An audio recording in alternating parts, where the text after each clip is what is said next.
Now I'm ready to create my project or my first assignment. And think of this as stations. So this is something that my students would do independently. So I'm going to close out the video of myself so that you can see the entire screen. Next, I'm going to choose to add a new topic. I want this topic to be on math.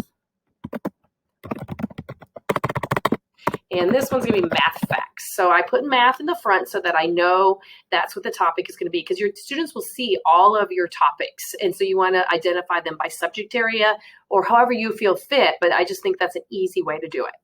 On the right-hand side, I can select how long do I want my students to respond. So depending on the activity, I may not want them to take a long time to respond, or they may need more time to respond.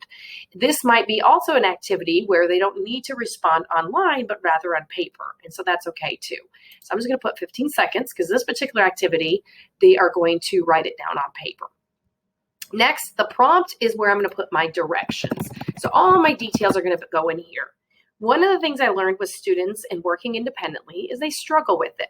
They want to be told step by step a lot of times, or they just struggle with that independence. So I try to make my directions very clear, including step 1. And then I tell them what they need to do. Step 2, and then I give the directions. And so I go and, give them all of the directions. So then if they're missing a piece, I'm like, oh, did you do step 1? Okay, did you do step 4? Because it looks like you're missing step 4. And that really helps teach them that independence and give them the confidence that they might need, especially at the younger ages. But I'll be honest, I work with kinder all the way up through 12th grade, and they all need these steps, and they all need to be guided to be independent. So it's a really good time for them to be able to do that. So I go in and complete my directions.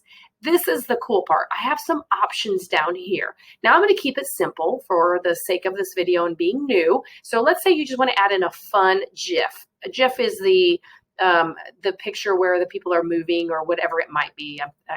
I'm going to go ahead and click on it and give you an example. So I'm going to be doing math, so I'm going to do a search for math.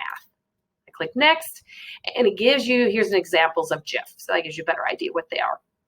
And so you can choose any of these defaults. You can upload your own as well. You can upload a video, a picture, whatever you want. I'm going to keep it simple, and where's my little pizza? Kids love pizza, so I'm going to select the pizza one, and then I'm going to go ahead and insert it. So that just draws attention to that particular activity, and it shows math, so it lets my kids know that's what we're going to be working on today. Once my directions are typed up and I have the Jiff included, I can create my first topic. It will give me a link. I can also directly put it into Google Classroom. I find, though, as I'm creating these, that I don't necessarily want to do that, especially in the beginning stages. I just want to make sure I know what it looks like. So I'm going to save that for later and choose All Set.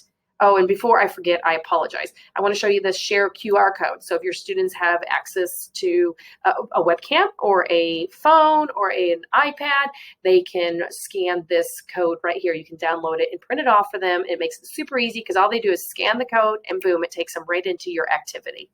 Choose All Set. And that is the first steps to creating your first activity for your students.